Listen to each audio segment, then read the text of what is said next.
આપણે નાની મોટી ચર્ચા કરીએ અને એની થોડીક માહિતી આપણને મળે એના માટે આપણે એકત્ર આવ્યા છીએ. આપણે બધા જાણીએ છીએ કે અગાઉ પણ અનેક વખત ચર્ચા થઈ છે. આઝાદી પછી આપણે લોકશાહી સાથે જોડાયા અને લોકશાહી હોય એટલે ચૂંટણી અનિવાર્ય હોય. ચૂંટણીથી જ આપણે આપણા પ્રતિનિધિઓ નક્કી કરતા હોઈએ છીએ.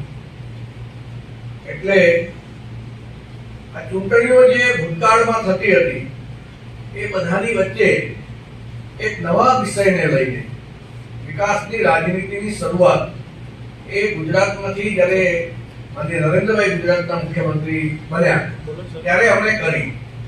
બાકી ચૂંટણીઓ તો દરેક રાજ્યમાં, દરેક જિલ્લાઓમાં, દેશમાં સહકારી વિભાગ હોય તો, અન્ય સંસ્થાઓ હોય તો લોકશાહી છે એટલે ચૂંટણી થવાની.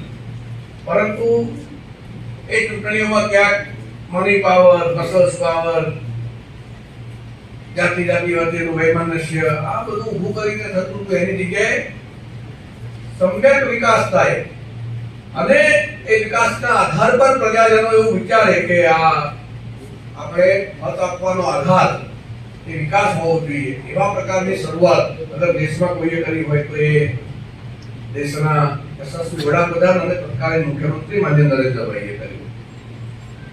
અને એ આખી વ્યવસ્થા ઊભી થઈ. દેશના લોકોએ જોયું.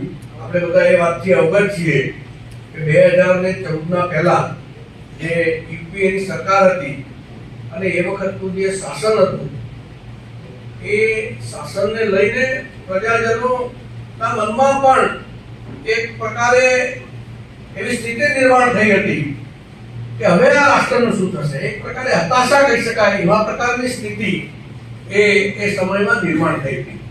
અને 2014 પહેલાની